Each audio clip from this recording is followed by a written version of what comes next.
आप में से आज कितने लोग यहाँ पहली बार आए हैं? First time? Wow, let's give them a big hand. Welcome and congratulations. अगर आप आज यहाँ पहली बार आए हैं और आपको बहुत अजीब लग रहा है कि कहाँ हम पागलों के बीच में आ गए हैं, तो आपको बिल्कुल ठीक लग रहा है. क्योंकि जब मैं पहली बार आया था यहाँ, मुझे भी ऐसे ही लगा था कि ये लोग कुछ अजीब से हैं, कुछ अजीबो गरीब हैं. दिखते तो पढ़े लिखे हैं, कपड़े तो ठीक पहनते हैं, लेकिन इनका दिमाग तो खराब नहीं है. लेकिन जब तक आधा फंक्शन खत्म हुआ, मुझे उनकी आदत पड़ चुकी थी और उनको मेरी, और मैं भी उनके जैसा ही बिहेव करने लग गया था. बैकग्राउंड से मैं और तरु, हम लोग बैंगलोर में रहते हैं. मैं इंदौर से हूँ ओरिजिनली, एमपी से, और तरु यूपी से है. मैं इंजीनियर हूँ बैकग्राउंड से. मैंने इलेक्ट्रिकल इंजीनियरिंग किया है आईआईटी दिल्ली से, बैचलर्स किया है. और मैं एक चिप डिज़ाइन कंपनी में जॉब करता था बैंगलोर में. और तरु ने एमबीए किया है एचआर में, और तरु होटल इंडस्ट्री में जॉब करती थी. और हम लोग गलती से इस बिज़नेस में आ गए. हमारा कोई बचपन का ड्रीम नहीं था. और आई एम श्योर आपको भी ऐसा कभी नहीं बताया गया था. आई एम श्योर आपको भी यही बोला गया था कि या तो आपको आईआईटी जाना है, या आपको आईएएस ऑफिसर बनना है, या आपको डॉक्टर बनना है, या लॉयर बनना है. तो हम आपके जैसे ही थे बिल्कुल. लेकिन बाय चांस किसी ने बिजनेस दिखाया, समथिंग क्लिक्ड. और मुझे ऐसा लगता है कि अगर आप यहाँ पर हैं तो वो भगवान का एक बड़ा प्लान है. It's a part of a big plan. इसीलिए आप यहाँ पर हैं, अदरवाइज आप यहाँ नहीं हो सकते थे.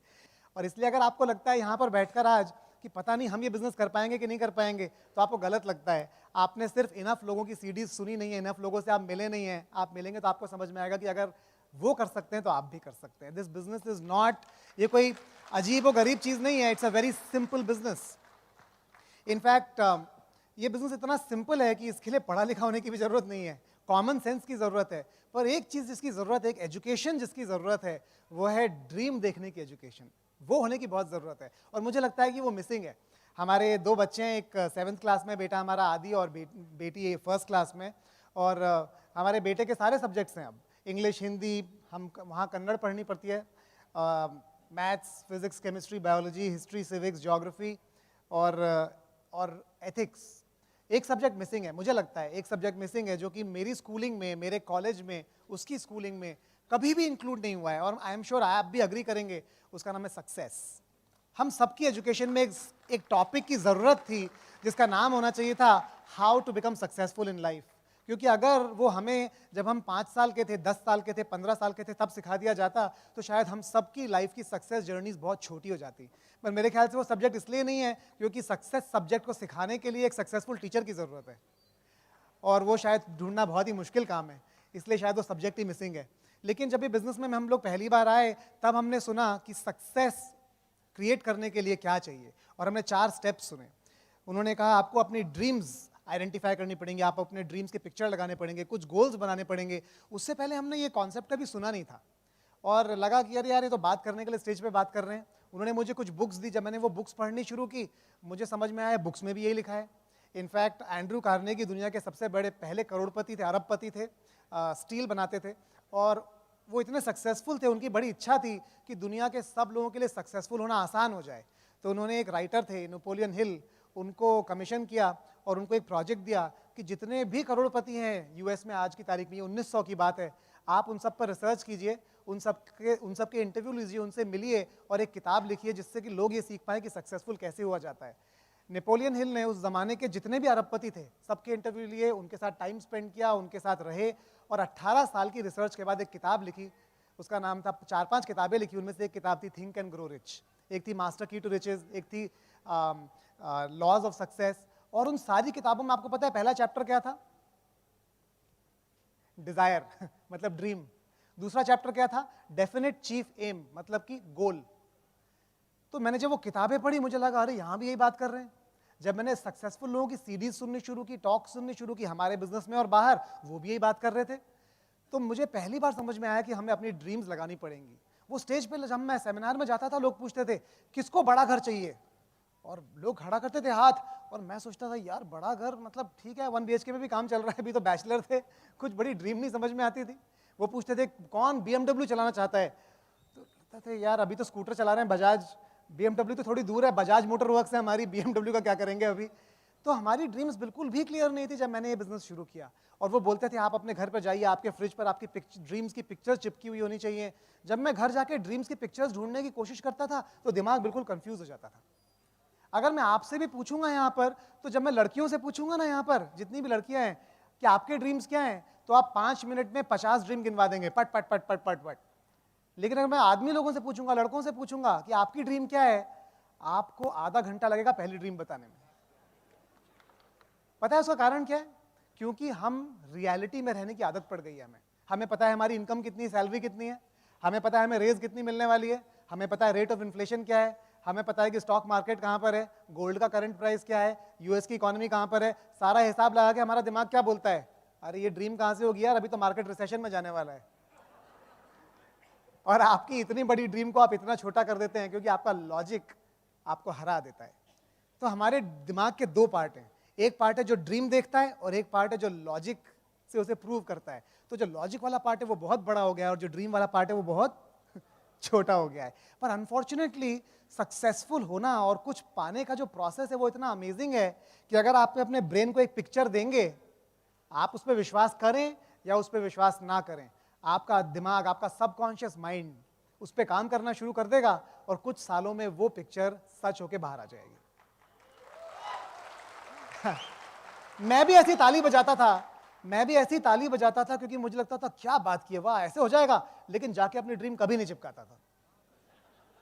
क्योंकि जब यहां होता था तो स्टेज से इन्फ्लुएंस होता था और जब तक घर जाता था क्या होता था, मेरा लॉजिक वाला दिमाग का पार्ट मुझे ओवरटेक कर लेता था। अबे पागल है क्या, ये कुछ होने वाला नहीं है यार, ठीक है चिपकाएंगे। फिर अगला सेमिनार, 1 महीना, 4 महीना, 6 महीना, 8 महीना। फिर जब मैंने एक बार जब बात सुनता रहा तो एक बार डिसाइड किया कि मैं अपनी ड्रीम लिखूंगा। और उस दिन मैंने ड्रीम लिखी, पूरी झूठ ड्रीम लिखी, आप विश्वास नहीं करेंगे, बिल्कुल झूठ। उसमें कुछ भी ऐसा नहीं था जिसमें मुझे विश्वास था कि हो जाएगा। और अजीब बात है कि वो सारी चीजें हो गई। प्रॉब्लम यह है कि जो भी मैं आज आपको बता रहा हूं वो सच है। आप जो भी लिखेंगे, जो भी आप ड्रीम करेंगे, अगले 8 से 10 साल में वो सच हो जाएगा। लेकिन जब वो होगा तब आपको पता है क्या लगेगा, अरे यार गलती कर दी, थोड़ा बड़ा लिख देते। और पर जिंदगी एक ही डायरेक्शन में चलती है, रिवर्स गियर में नहीं चलती है। तो आप पीछे आके उसे बदल नहीं सकते, आप अगले 10 साल के लिए उससे कुछ बदल सकते हैं। तो गेम सिर्फ अगले 10 साल का है, पिछले 10 साल को हमें भूलना पड़ेगा, है ना। हम उसके बारे में सॉरी फील नहीं कर सकते, लेकिन हमें बड़ा ड्रीम करने की जरूरत है। आज मैं और तरू आपको सिर्फ ये प्रूव करने के लिए आए हैं कि अगर आप बड़ा ड्रीम अपने दिल में रखेंगे तो आप कोई गुनाह नहीं कर रहे हैं, आप कोई गलती नहीं कर रहे हैं। क्योंकि हमारी जो पास्ट प्रोग्रामिंग है ना, दिमाग की, सोसाइटी की, वो बहुत स्ट्रांग है। मेरी प्रोग्रामिंग क्या थी पता है, मैं कभी भी बिजनेस नहीं करना चाहता था, मैं जॉब करना चाहता था। क्योंकि मुझे प्रोग्राम किया गया था अपने चारों तरफ कि बिजनेसमैन को झूठ बोलना पड़ता है, जेब काटनी पड़ती है और चोरी चकारी करनी पड़ती है टैक्स की। ये मेरा इंप्रेशन था। क्या ये सही था? गलत था, लेकिन ये हमारी प्रोग्रामिंग है दिमाग की। मुझे प्रोग्राम किया गया था बचपन से कि अगर आप ज्यादा पैसा कमाने की एम्बिशन रखोगे तो आप लाइफ में अपनी खुशी, अपना पीस, अपनी शांति खो दोगे। ये प्रोग्रामिंग थी मेरी दूसरी। मेरी तीसरी प्रोग्रामिंग क्या थी, अगर आप ज्यादा बड़ा गोल सेट करोगे और वो नहीं हुआ तो आपको डिसअपॉइंटमेंट भी ज्यादा बड़ा होगा। इसलिए छोटा गोल सेट करो, नहीं हुआ तो कोई बात नहीं, क्या फर्क पड़ता है, दुख तो नहीं होगा कम से कम। लेकिन ओवर द इयर्स मुझे समझ में आया कि ये सारी प्रोग्रामिंग हमारी बिल्कुल ही गलत है। अगर हम इस तरह चलते रहेंगे हम अपनी लाइफ में कुछ भी अकॉम्प्लिश नहीं कर सकते। कुछ 1-1.5 महीने पहले मैं बड़ौदा गया हुआ था और हमारी एक टीम है वहाँ पर जो फार्मा इंडस्ट्री में है, और मैंने उनसे पूछा कि तुम्हारे फ्रिज पर ड्रीम्स क्यों नहीं है। तो मेरा डाउनलाइन है, वो बोलते हैं कि एक्चुअली सर समझ में नहीं आता कि मेरी ड्रीम सच में क्या है। मुझे लगता है मेरे पास सब कुछ है, मुझे लगता नहीं मेरी सच में कोई ड्रीम है। मैं बिजनेस तो कर रहा हूँ बहुत तेजी से, पर मैं ड्रीम आइडेंटिफाई नहीं कर पा रहा हूँ। और मैंने उनको यही बताया, मैंने उनको बताया कि ऐसा नहीं कि आपके अंदर ड्रीम नहीं है, प्रॉब्लम यह है कि आप इतने डरते हैं अंदर से कि ये ड्रीम सच हो पाएगी कि नहीं, कि आपको उसको चिपकाने में और लगाने में अंदर से डर लगता है। लेकिन अगर आप लगा देंगे तो दुनिया की कोई ताकत नहीं है जो उस ड्रीम को पूरा होने से रोक पाए। वो काम करते हैं सन फार्मा में। सन फार्मा हिंदुस्तान की सबसे बड़ी फार्मा कंपनी, दिलीप सांघवी की। और मैंने उनसे यही पूछा, अगर दिलीप सांघवी, आज उनके पास सब कुछ है जो दुनिया में किसी इंसान के पास हो सकता है, आज अगर दिलीप सांघवी सोचें कि मेरी ड्रीम पूरी हो गई है, अब मुझे कुछ नहीं चाहिए, अब मुझे संन्यास लेना है, अब मैं फैक्ट्री भी नहीं चलाना चाहता, नया घर भी नहीं चाहिए मुझे गाड़ियां भी नहीं चाहिए, मुझे अपना स्टेटस भी नहीं चाहिए, मुझे और कुछ बड़ा काम भी नहीं करना है, ड्रीम खत्म हो जाए तो आपका क्या होगा? बोले नहीं, वो अच्छा नहीं रहेगा, क्योंकि हमारी सैलरी वहीं से आती है। इमेजिन कीजिए अगर नीतीश कुमार जी की कल ड्रीम खत्म हो जाए कि बिहार को बेटर बनाना है तो क्या होगा? कितना झटका लगेगा हमारे दिल को। अगर प्राइम मिनिस्टर नरेंद्र मोदी जी की ड्रीम खत्म हो जाए, अरे हिंदुस्तान इतना, अरे इतना आगे तो निकल गए यार, कहां गुलाम थे, अब तो आजाद हैं, हो गया बहुत, और कितना चाहिए। हम सब किसी बड़ी ड्रीम का पार्ट हैं, इसलिए हमारी जिंदगी में होप, उम्मीद जिंदा है। लेकिन लेकिन लेकिन क्या आपने ये सोचा है कि आपके बच्चे, आपके डाउनलाइंस, आपकी फैमिली भी आपकी एक बड़ी ड्रीम का पार्ट होने चाहिए? अगर आपकी बड़ी ड्रीम नहीं होगी, वो कितने डिसअपॉइंटेड होंगे। हमारे बच्चों के ड्रीम्स बहुत बड़े बड़े हैं, लेकिन जैसे जैसे उनकी एज एक एक साल बढ़ती जाती है, वो ड्रीम खत्म होते चले जाते हैं। या तो वो खत्म हो जाते हैं या उन्हें मार दिया जाता है, क्योंकि हम उनको बोल बोल कर खत्म कर देते हैं। हम सबकी रिस्पॉन्सिबिलिटी है कि हम बड़े ड्रीम्स को ड्रीम करें। हमारा एक डाउनलाइन है, उसने कुछ दिनों पहले वो एक अपना ड्रीम बुक बना के लाया। सॉफ्टवेयर इंजीनियर है, बहुत ज़्यादा हाई सैलरी नहीं है उसकी। उसने उसमें ड्रीम्स लिखे हुए थे अपने एक एक करके। और शुरुआत कैसे थी, पहले उसमें था कि मेरे किस किस कंट्रीज में मेरा एक घर होगा, फिर था कि कौन कौन से मॉडल का प्लेन मैं एक दिन उड़ाऊंगा, फिर था कि कौन कौन से मॉडल के हेलीकॉप्टर नामों के साथ मेरे पास होंगे, फिर था कि कौन कौन सी गाड़ियां, नाम और उनके मॉडल, ऐसे मॉडल जो मैंने सुने भी नहीं थे, वो मेरे पास होंगे, फिर था कि किस किस बैंक अकाउंट में $1 मिलियन, $1 मिलियन पाउंड, $1 मिलियन येन मेरे पास होंगे। जब मैं वो पढ़ना शुरू किया तो मेरे दिमाग में पता है क्या बोला, डायमंड लेवल पर आज भी मेरे दिमाग में बोला, अरे यार ये कितने प्लान दिखाएगा, ये क्यों नहीं लिखता है, क्या लिख रहा है। लेकिन आप विश्वास नहीं करेंगे, जब तक वो 5 पेज मैंने पढ़ के खत्म किए ना, मेरे पीछे रोंगटे खड़े हो रहे थे। मैं इतना फायर्ड अप हो गया उसको पढ़ के, मुझे लगा क्या बात है, सच हो ना हो, ड्रीम में क्या नुकसान है, कितनी एक्साइटिंग है ये ड्रीम। आप ड्रीम करके तो देखिए एक बार, वो ड्रीम नहीं जो रात को आती है, वो ड्रीम जो आप दिन में देख सकते हैं, और आपको मजा आ जाएगा। और जब ये हमारी लाइफ में होना शुरू हो गया ना, तो हमें समझ में आया कि वाह, इसको हमें सिर्फ एक ही काम करना है, अपने ड्रीम्स को ट्रांसलेट करना है, चिपकाना है, गोल्स बनाने, और वो होने शुरू हो जाएंगे। मैं आपको कुछ पिक्चर्स दिखाना चाहता हूँ हमारी रियल लाइफ के। ये घर है जिसमें हम 12 साल से रहते थे, जिसमें हम एमरल्ड गए, फाउंडर एमरल्ड, डायमंड और फाउंडर डायमंड, और हम बहुत खुश थे। ड्रीम का मतलब ये नहीं है कि हम दुखी हों जहाँ पर हम हों उससे। ड्रीम का मतलब है कि हम थैंकफुल हैं, हम ईश्वर को धन्यवाद देते हैं कि जो है हमारे पास, हम उससे बहुत खुश हैं, लेकिन हम इससे बहुत ज़्यादा पोटेंशियल रखते हैं करने का, पहुँचने का और दूसरों को पहुँचाने का, है ना, वो इंपॉर्टेंट है। नेक्स्ट वन, हमारे पास एक ड्रीम बुक थी, एक स्केच बुक थी, जैसे बच्चों की ड्राइंग बुक होती है, और उसमें हमने अपने ड्रीम्स के पिक्चर्स चिपकाए हुए थे। और ये पिक्चर काट के मैंने, जब उन्होंने स्टेज पे इतनी बार बोला तो मैंने भी कोई पिक्चर काट के चिपका दिया, ये पिक्चर काट के चिपका दिया। एक्चुअली जब मैं चिपका रहा था ना इसको, मुझे बिल्कुल भी भरोसा नहीं था कि ऐसा कुछ हो सकता है। इनफैक्ट मुझे लगता था कुछ गलती कर रहा हूँ, तो इस ऐसा गलती से ना हुआ तो क्या करूँ, तो मैंने एक और चिपका दिया इसके बाद, ये वाला चिपका दिया कि यार कोई बात नहीं, डिसअपॉइंटमेंट हुआ तो कम से कम आसपास का तो हो जाएगा कुछ। नेक्स्ट, लेकिन इस घर में आज हम रहते हैं।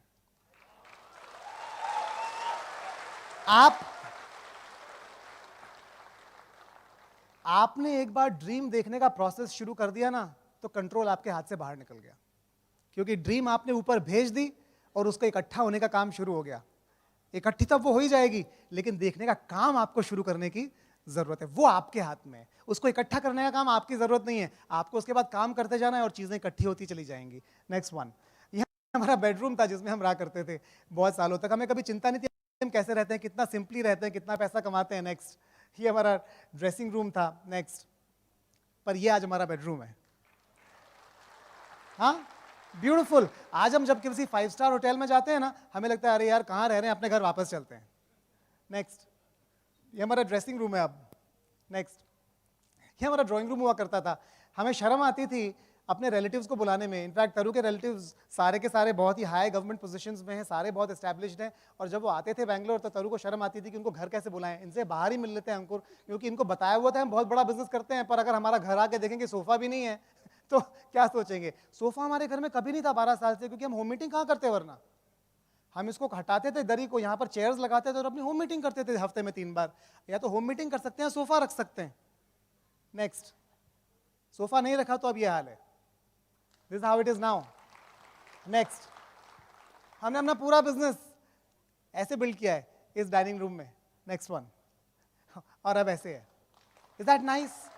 नेक्स्ट, ये एक आउटडोर डाइनिंग है, वो इंडोर डाइनिंग थी, एक आउटडोर डाइनिंग है। नेक्स्ट, ये ऐसे हमारी होम मीटिंग हुआ करती थी। ये पेस मीटिंग है जिसमें हमारे लोग बैठते थे, और उन्हें किसी को दिक्कत नहीं हुई कभी भी, क्योंकि उनमें से कोई भी आदमी ये नहीं देख रहा था कि हमारे पास क्या था, वो सब ये देख रहे थे कि हमारे पास क्या होने वाला है। ये इंपॉर्टेंट है। नेक्स्ट, ये हमारा सो कॉल्ड होम थिएटर था. नेक्स्ट वन, ये हमारा करंट मीटिंग रूम है और होम थिएटर है. हमारे प्रॉस्पेक्ट जब आप किसी मीटिंग में आते हैं, उनको नहीं समझ में आता हम पहले कहाँ थे. उनको लगता है कि ठीक है यहीं से बिजनेस शुरू किया होगा, लेकिन this is not the beginning, this is the end of what we did.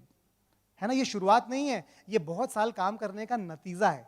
Next, ये बहुत ही इंटरेस्टिंग पिक्चर है, क्योंकि मैं अपनी पहली होम मीटिंग करने के लिए अपने अप्लायंस के साथ LA में, मैं कैलिफोर्निया में स्पॉन्सर हुआ था, 3 महीने वहाँ पर था सिर्फ, फिर बैंगलोर आ गया और हम एक होम मीटिंग करने के लिए कपल के साथ लॉस एंजलिस गए 5 घंटे ड्राइव करके. और जिस कपल ने हमें इन्वाइट किया था वो कपल ही गायब हो गया.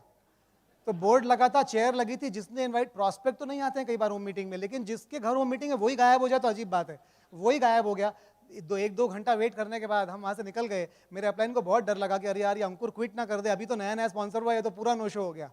और वो मेरी ड्रीम बिल्ड करने के लिए मुझे रोडियो ड्राइव ले गए. LA में एक सड़क थी, रोडियो ड्राइव नाम है उसका, वहाँ पर दुनिया के सबसे बड़े शोरूम्स हुआ करते थे. और मुझे फरारी शोरूम में ले गए कि अंकुर देखो इतनी बढ़िया बढ़िया कार्स हैं, तुम्हारी क्या ड्रीम है. मुझे कोई ड्रीम समझ में नहीं आती थी उस टाइम पे, लेकिन उस शोरूम के बाहर ये कार पार्क थी जो कि एक जैगवार थी उस ज़माने की. मैंने उनको कहा कि दीपक ये कार मुझे पसंद है, जैगवार मुझे अच्छी लगती है. उन्होंने कहा कोई बात नहीं, फरारी छोड़ो, तुम्हारी इसके सामने पिक्चर लेता हूँ. और वो पिक्चर ले ली. ये मेरी ड्रीम बुक में चिपकी हुई थी. इसको बहुत साल लगे. नेक्स्ट, लेकिन अब वो वहाँ से हटके ये वाली मेरी ड्रीम बुक में अब चिपकी हुई है हमारे रेफ्रिजरेटर पे. देखिए, मैं आपको ये बताना चाह रहा हूँ कि ये अभी हुआ नहीं है. ये और बहुत सारी और ड्रीम्स हमारे फ्रिज पर और हमारी वेबसाइट्स पर आज हैं. हमारी एक वेबसाइट ankurtaru.com, अगर आप उस पर जाकर जाएंगे, एक पूरा पेज ड्रीम्स के ऊपर है कि हमारी क्या ड्रीम्स हैं. मेरी एक ड्रीम है कि मेरे पास एक 100 एकड़ का जंगल होना चाहिए एक प्राइवेट लेक के साथ, और उसमें एक घर होना चाहिए. बहुत बड़ी ड्रीम है, पागलपन की है क्या, क्या फर्क पड़ता है, मेरी है. ये पूरी नहीं हुई है, लेकिन आपको बताता हूं, मैं 2 या 3 फंक्शन बाद जब आऊंगा तो आपको रियल पिक्चर दिखा सकता हूं. क्योंकि ड्रीम प्रोसेस ऐसे ही काम करता है हर लेवल पर, कोई फर्क नहीं पड़ता कि आप किस लेवल पर हैं. नेक्स्ट, जब मैं बिजनेस शुरू किया तो उन्होंने कहा कि तुम कितना पैसा कमाना चाहते हो, कोई नंबर डिसाइड करो. अब नंबर मतलब आप समझ रहे हैं, मैं इंजीनियर हूं, ये सारी चीजें हवा वाली डिसाइड करना बहुत मुश्किल काम है, क्योंकि हम उसी पे विश्वास करते हैं सिर्फ जो हमें दिखता है. जो नहीं दिखता उस पर हम विश्वास करने के लिए बिल्कुल भी तैयार नहीं है. तो मैंने रैंडम फिगर लिख दिया 25,000, क्योंकि मेरी सैलरी थी 22,000, तो मैंने 25,000 लिख दिया. प्रॉब्लम ये थी कि 1.5 साल में वो ट्रू हो गया. तो उन्होंने कहा अब आपको नया नंबर लिखना पड़ेगा. तो मैंने एक पेपर पर ये डिज़ाइन बना के लिखा ED, उसके नीचे लिखा 1 लाख और वहाँ लिखा 2000, emerald direct in 2000 making 1 lakh rupees a month. मुझे बिल्कुल भी विश्वास नहीं था कि हो जाएगा, लेकिन मैं सिर्फ उस थ्योरेटिकल प्रोसेस को फॉलो कर रहा था जो मुझे सिखाया गया था. मैंने इसको अपने नोटबुक पर चिपका दिया, प्लानर पर चिपका दिया, क्यूबिकल में चिपका दिया, अपने ऑफिस के कंप्यूटर पर चिपका दिया, लैपटॉप पर चिपका दिया. मेरे कलीग्स मेरे क्यूबिकल में आते थे और पूछते थे ये क्या बना रखा है तूने, अब उसको कैसे समझाऊं कि एमरल्ड डायरेक्ट क्या होता है. तो मैं उसे बोलता था मैं अपनी कंपनी खोलूंगा ना तो ये मेरी सॉफ्टवेयर कंपनी का लोगो होगा. ना सिर्फ ये पूरा हुआ, इसके आगे 1 जीरो और, उसके आगे 1 जीरो और मुझे पता है कि अगर आप और हम साथ में काम करेंगे तो 1 जीरो और लगा सकते हैं. कोई लिमिट नहीं है कि उस एक के आगे हम कितने जीरो लगा सकते हैं, है ना. नेक्स्ट, मेरा बहुत बड़ा ड्रीम था जब मैंने बिजनेस शुरू किया. मुझे लगता था कि जो मैं कर रहा था अपनी IT इंडस्ट्री में, अपने प्रोफेशन में, उसका कोई बहुत बड़ा इम्पैक्ट नहीं था. कोई दुनिया नहीं बदल रही थी मेरे उस काम को करने से. मुझे पैसे आ रहे थे, मैं अपनी फैमिली के लिए कुछ कर पा रहा था, लेकिन कोई बहुत बड़ा यूनिवर्सल इम्पैक्ट क्रिएट नहीं कर रहा था. इसलिए मैं कुछ ऐसी चीज़ ढूंढ रहा था जिससे कि मैं भी सक्सेसफुल हो सकूं और मैं एक बहुत बड़ा इम्पैक्ट भी क्रिएट कर सकूं. And that is why I was in this business. मेरा ड्रीम था कि अपने जॉब से रिटायर हो सकूं, छोड़ सकूं और इस बिजनेस में टाइम डालकर कुछ बड़ा कर सकूं. और ये हमारे एक डाउनलाइन है, उनके क्लॉक ब्रेकिंग सेरेमनी की पिक्चर है. आपने हमारा वीडियो भी देखा होगा, ऐसी बेड़ियों में. हमें बड़ा शौक है ये करने का, जेल वाले कपड़े पहनाकर जब कोई जॉब छोड़ने वाला होता है और जाके अलार्म क्लॉक ब्रेक करते हैं और उसके कपड़े उतार देते हैं कि आज जेल से फ्री हो गया. ये बढ़िया ड्रीम है कि नहीं है? आप में से कितने लोगों का ड्रीम है ये? हम बहुत सक्सेसफुल हैं अपने करियर्स में, हम बहुत अकॉम्प्लिश्ड हैं अपने करियर्स में, हम दुनिया की नज़रों में बहुत ज़्यादा रिस्पेक्टेड प्लेसेस पर हैं, पर अंदर से हम फ्रस्ट्रेटेड हैं, अंदर से हम बंधा हुआ फील करते हैं. हमें फ्रीडम की ज़रूरत है और ये है वो ड्रीम, है ना. नेक्स्ट, ये मेरी ड्रीम बुक में बहुत सालों तक था. जब मैं छोटा था ना, मेरा ड्रीम था कि मैं रात को जाऊं और बुक स्टोर होता है ना, बुक स्टोर का ताला तोड़ के और सारी बुक्स एक चुरा के एक ट्रक में भर के अपने घर ले आऊं. ये ड्रीम हुआ करता था मेरा. तो मैंने एक ड्रीम लगाया हुआ था कि मेरी एक पर्सनल लाइब्रेरी होगी अपनी खुद की अपने घर में. नेक्स्ट, और हमारी बुक्स इस तरह रहा करती थी. नेक्स्ट, पर अब that is a private library that we made for ourselves. मैंने पता है क्या नोटिस किया है, मैंने नोटिस किया है कि बड़े बड़े लोग, हमारी तरह के अडल्ट्स, फुल ग्रोन अडल्ट्स, जो कि देखने में जिनकी ड्रीम सिर्फ घर और कार होने चाहिए, हमारे ड्रीम्स बड़े छुपे हुए हैं अंदर, लेकिन वो निकल के नहीं आते हैं क्योंकि ना हमारे पास उसके लिए पैसा है, ना हमारे पास उसके लिए टाइम है। लेकिन जिस दिन मैं आपको पैसा और टाइम दोनों दे दूंगा ना, आपके वो सारे ड्रीम्स निकल निकल के बाहर आना शुरू कर देंगे। जब मैं छोटा था तो हम यूनिवर्सिटी ऑफ रुड़की जाया करते थे, मेरे मौसा जी वहाँ पर प्रोफेसर थे, और उनके एक नेबर थे जो कि प्रोफेसर ही थे और पूरी दुनिया में असाइनमेंट्स पे जाते थे। उनके बच्चों के पास एक बिल्डिंग ब्लॉक्स हुआ करते थे लेगो नाम के, पता नहीं आपने नाम सुना है कि नहीं, लेगो टॉयज, लेगो के बिल्डिंग ब्लॉक्स। हमें बहुत शौक था, पर पूरे साल में एक ही बार हम उनसे खेल पाते थे जाके, क्योंकि वो इतने महंगे थे कि उनको इंडिया में खरीदना पॉसिबल नहीं था। डायमंड जाने के बाद आपको पता है, आप विश्वास नहीं करेंगे, मैं लाखों रुपया खर्च कर चुका हूं लेगो के ब्लॉक्स खरीदने पे। खरीदता हूं आदि के नाम पे, खेलता हूं मैं उसके साथ। मैं फुली ग्रोन अडल्ट बैठ के लेगो ब्लॉक्स बनाता हूं उसके साथ, क्योंकि मेरे अंदर एक ड्रीम थी। बस वो ड्रीम इतनी दबी हुई थी कि कभी निकल के नहीं आ पाई, क्योंकि ना टाइम था लेगो ब्लॉक्स बनाने का। सॉफ्टवेयर इंजीनियर लेगो ब्लॉक्स बनाएगा, आप पागल हो गए। लेकिन आपके दिल को कितना मजा आएगा आप सोच नहीं सकते हैं वो करने में, है ना। Next one. ये तरु और हमारी शादी हुई और मैंने तरु को सेम प्रोसेस बताया, अपने ड्रीम्स लिखना शुरू कर दो, तुम चिंता मत करो क्या लिख रही हो। ये 5 सितंबर 2001 को लिखा हुआ है, और तरु के अपने ड्रीम्स इसमें बहुत कम है, सिर्फ तीसरी लाइन है अपने तरु की जिसमें लिखे हैं उसने 4 कपड़ों के नाम जो उसे खरीदने थे। बाकी ड्रीम्स तरु को नहीं पता थे, तो उसने पहली ड्रीम क्या लिखी थी, उसने लिखी थी रेडियो कंट्रोल एयरप्लेन्स फॉर अंकुर। दूसरी ड्रीम लिखी थी होम थिएटर फॉर अंकुर। तो आधे ड्रीम अंकुर के थे, अपनी ड्रीम समझ के लिखे हुए थे, क्योंकि ड्रीम करना इतना मुश्किल है हमारे लिए जब हम ये काम शुरू करते हैं। Next one. और मैं जितने पैसे लेगो ब्लॉक्स पे उड़ा चुका हूं, उतने ही पैसे रेडियो कंट्रोल एयरप्लेन और हेलीकॉप्टर, मेरे घर में एक अलमारी भरी हुई है। आपके भी ऐसे ड्रीम्स हैं। हो सकता है आपका खेती करना हो सकता है आपका ड्रीम गाय पालना हो सकता है आपका ड्रीम अपने गांव का अडॉप्ट करना हो सकता है आपका ड्रीम फार्म हाउस बनाना हो। आपका ड्रीम कुछ भी हो सकता है, वो आपका है, दूसरों को उससे कोई फर्क नहीं पड़ता। और हम लोग अभी स्कॉटलैंड पे एक वेकेशन में गए हुए थे, और आदि और मैंने 2 दिन तक सिर्फ प्लेन उड़ाए और कुछ नहीं किया। इट वॉज सो ऑसम, इतना ब्यूटीफुल एक्सपीरियंस था कि आप सोच नहीं सकते। नेक्स्ट। ये मेरी ड्रीम बुक में बहुत सालों तक पिक्चर थी। Oberoi wild flower hall Shimla है ये। ओबरॉय का एक रिजॉर्ट है वाइल्ड फ्लावर हॉल, और मेरा ड्रीम था कि इस होटल में रहना चाहिए, क्योंकि इतना महंगा था हमारे लिए कि हम कभी सोच नहीं सकते थे कि इसमें रह पाएँ। इसका रेंट है 20,000 रुपीज़ पर नाइट।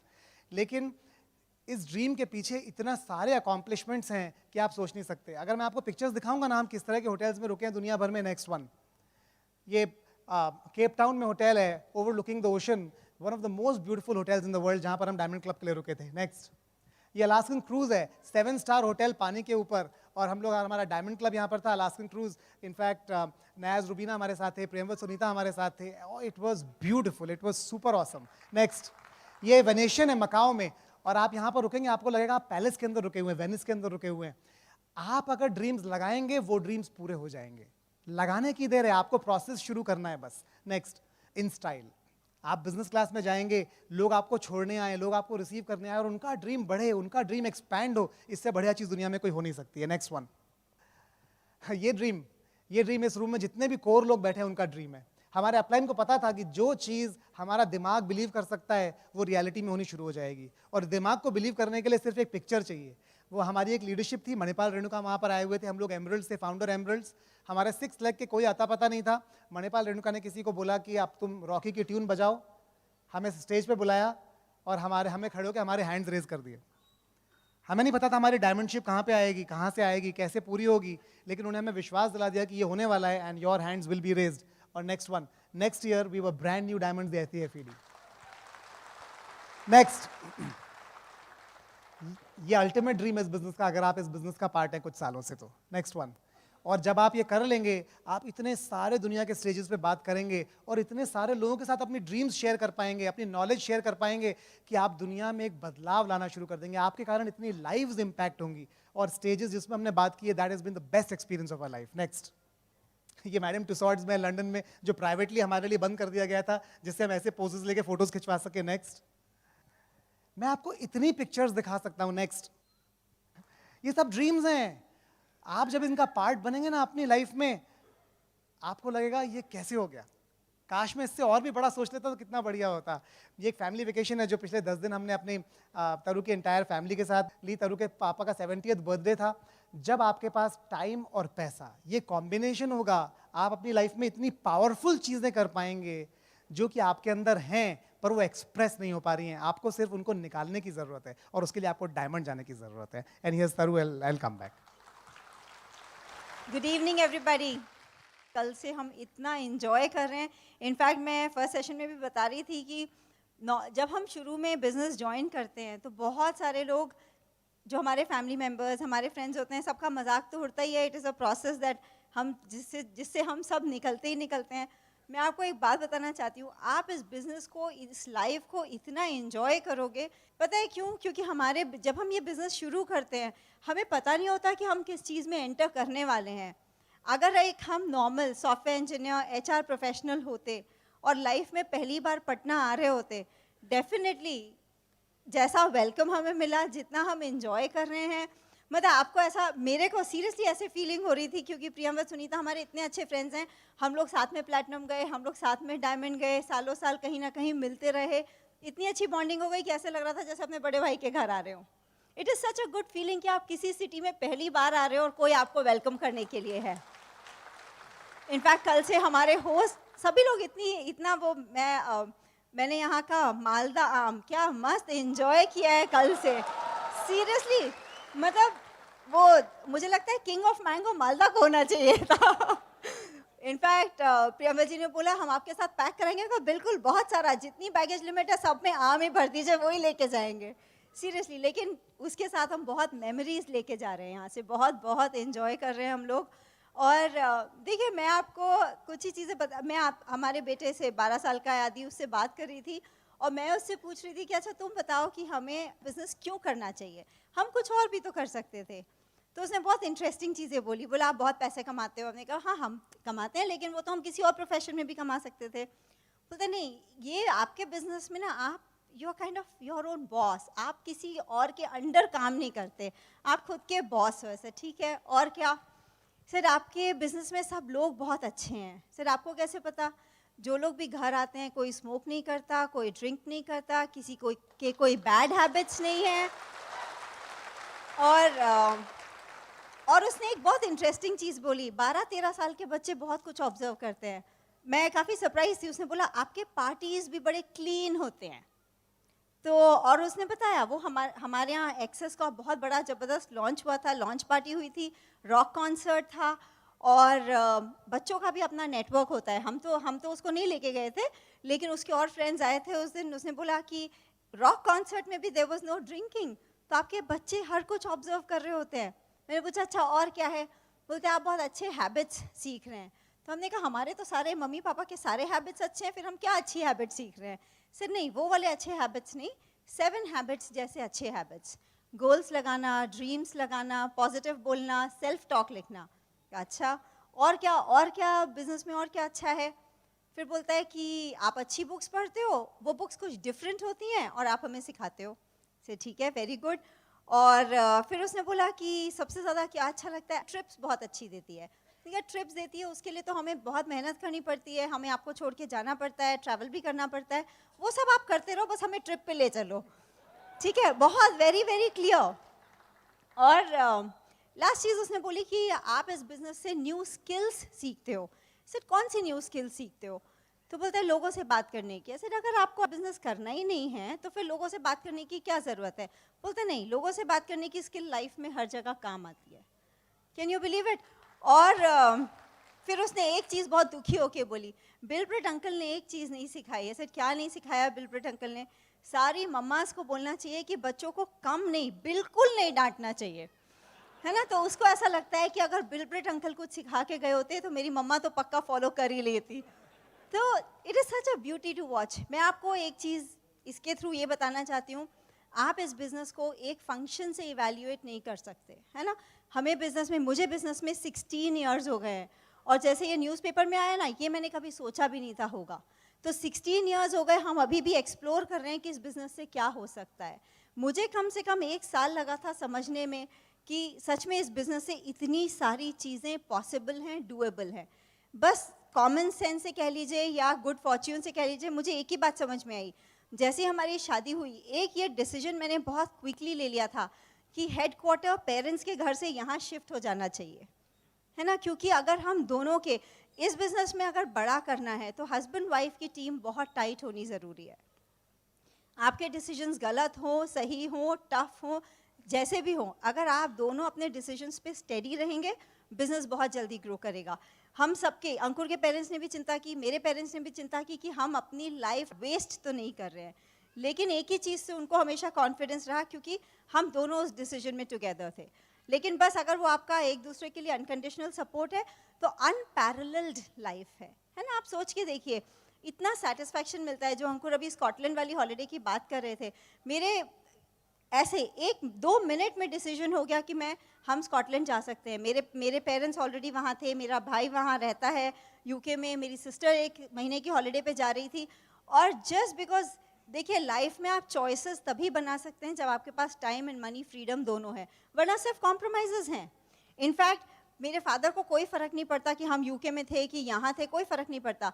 लेकिन उन्होंने एक चीज़ बोली कि क्योंकि हम ही लास्ट मिनट एडिशंस थे जिससे फैमिली कंप्लीट हो गई, उन्होंने एक ही चीज़ बोला, for my 70th birthday for a senior citizen this is the best gift you could have given. आप सोच के देखिए मुझे कितना सेटिस्फैक्शन हुआ होगा, है ना। तो मुझे ऐसा लगता है कि अगर मैंने बहुत सारी गर्मी की छुट्टी, सर्दी की छुट्टी, दिवाली की छुट्टी, दशहरा की छुट्टी में अपने घर नहीं जा पाई तो क्या हुआ, कोई फ़र्क नहीं पड़ता ना। कुछ पाने के लिए कुछ प्राइस तो पे करना ही पड़ेगा, है ना।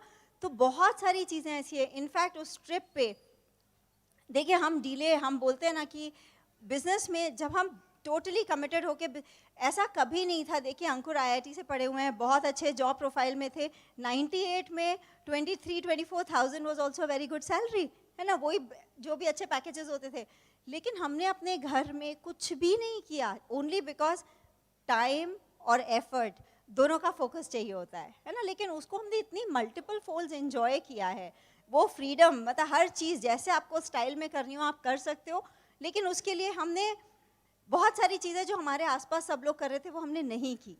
तो it is okay to do that. In fact जब हम अभी इस बार वहाँ यूके में थे, अंकुर ने 1 सेकेंड में, जस्ट बिकॉज हम वहाँ थे, मेरे ब्रदर के घर 1 रात रुके थे, एक इतना एक्सपेंसिव गिफ्ट ऑर्डर किया।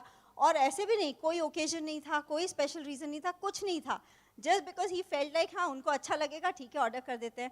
आप में से कितनी लेडीज़ हैं जिनको अच्छा लगेगा कि जब आप अपने लव्ड वंस के लिए without budget, without price tag, without seeing the price आप कुछ गिफ्ट्स ले जा सके। बहुत छोटी छोटी चीज़ें हैं लेकिन आपकी लाइफ को फिल कर देती हैं। इनफैक्ट वो न्यूज़पेपर वाली बात मैं आपको बताती हूँ, it was such a big thing in मेरा ना first and last preferred thing है कि मुझे घर पे छोड़ दिया जाए। अगर मुझे बिजनेस के लिए बाहर निकलना है मैं बहुत खुशी से जाती हूँ, वरना मुझे घर में अच्छा लगता है। जब इस वीडियो शूट की बात हुई थी, क्या सेलिब्रिटी स्टेटस था, इतना मज़ा आया। एक हेयर स्टाइलिस्ट, एक कपड़ों का स्टाइलिस्ट, एक प्रोडक्शन डायरेक्टर, मुझे लगा था 5-6 लोग, 60-70 लोगों की क्रू। आपको रियल लाइफ एक्सपीरियंस हो जाता है कि मूवीज़ कैसे बनती हैं। सीरियसली, मतलब पसीना आए तो कोई टिश्यू लेके आ रहा है, एक बाल चिपक जाए तो कोई हेयर ड्रायर लेके आ रहा है। आप सोच सकते हो इतना वो। मैं आपको ये बताना चाहती हूँ, बहुत लेडीज़ को सोच के लगा कि मैं वैसा स्टाइल वाइल वाली लड़की नहीं हूँ। एक्चुअली मैं भी नहीं थी, लेकिन वो करने में मैं आपको बता रही हूँ, अगर आपको मौका है तो छोड़िएगा मत। इतना मज़ा आया, इतना अच्छा लगा। इनफैक्ट हमारे घर में अंकुर ने अपने बोर्ड को टॉप किया, पता नहीं बहुत सारे अचीवमेंट्स थे, ग्रेड मतलब आईआईटी क्वालिफाई किया, बोर्ड टॉप किया, पता नहीं क्या क्या किया, तो न्यूज़पेपर में नाम आया था। और मेरे देवर का भी, वो लोग आईआईटी खड़गपुर गए, फिर वो और उसकी वाइफ दोनों IIM अहमदाबाद के पास आउट है। तीनों के अपनी लाइफ में न्यूज़पेपर में नाम आए थे, मेरा ही बचा था, है ना। तो आदि बहुत एक्साइटेड था जब पेपर में आया। उसने, हमारे घर अभी भी न्यूज़पेपर नहीं आता, तो उसने अपने चाचू को फ़ोन करके बोला, चाचू आज पेपर लेके आइएगा, मम्मा की फ़ोटो आई है। तो आप सोच के देखिए, आपको, मैं अपने बच्चों को, मम्मियाँ बड़ी चालू होती हैं, तो मैंने उसको भी लेवरेज कर लिया। मैंने उसको बोला, देखो मैंने पढ़ाई के टाइम ज़्यादा मेहनत नहीं करी थी, तब तो मेरा मिस हो गया, लेकिन बिजनेस में मैंने मेहनत कर ली तो देखो पेपर में नाम आ गया। तो आपको मैं बता रही हूँ, क्रेजी से क्रेजी ड्रीम्स, है ना। जो फैमिली शुरू में सोचती थी कि दोनों टाइम वेस्ट कर रहे हैं, पढ़ा लिखा लड़का है, पता नहीं कौन से ट्रैक पे चल दिया। हमारे व्हाट्सएप के फैमिली ग्रुप्स में मैंने कोई पिक्चर नहीं डाला, किसी ने वो पिक्चर डाला, बिलीव मी, फैमिली में everybody so proud of us today. It is such a good feeling, क्योंकि सबने इतने messages, first entrepreneur of the family, पहली, मतलब बहुत सक्सेसफुल लोग हैं। लेकिन मैं बता रही हूँ, लेकिन डटे आपको तब तक रहना पड़ेगा जब तक कि आपका ड्रीम अकॉम्प्लिश ना हो जाए। तो लोग तो ना बोलेंगे, फैमिली तो मजाक उड़ाएगी, बस आप दोनों को एक दूसरे का साथ देना है and the whole world will be at your feet. Here is अंक. ये बिजनेस रॉकेट साइंस नहीं है. It is a process which has to be followed. अगर आप वो प्रोसेस फॉलो करेंगे you will get all the blessings in the world. आपको back stage आने की ज़रूरत है, आपको उस एनवायरनमेंट को देखने की ज़रूरत है, आपको डायमंड क्लब आने की ज़रूरत है, और आपको रियलाइज़ होगा कि जितने साल आपने जो मेहनत की है, जितने सैक्रिफाइसेस किए हैं, जितने डिस्ट्रैक्शन से आप दूर रहे, जितने आपने न्यूज़पेपर नहीं पढ़े और जितने टीवी नहीं देखे और जितनी मूवीज़ को मिस किया, वो सब बराबर हो जाएगा, मैनी फोल्ड बराबर हो जाएगा. हमें पता है कि इस जगह से सबसे ज़्यादा डायमंड्स ब्रेक होने वाले हैं. We are absolutely proud of each and every one of you and we will see you in diamond club. Thank you.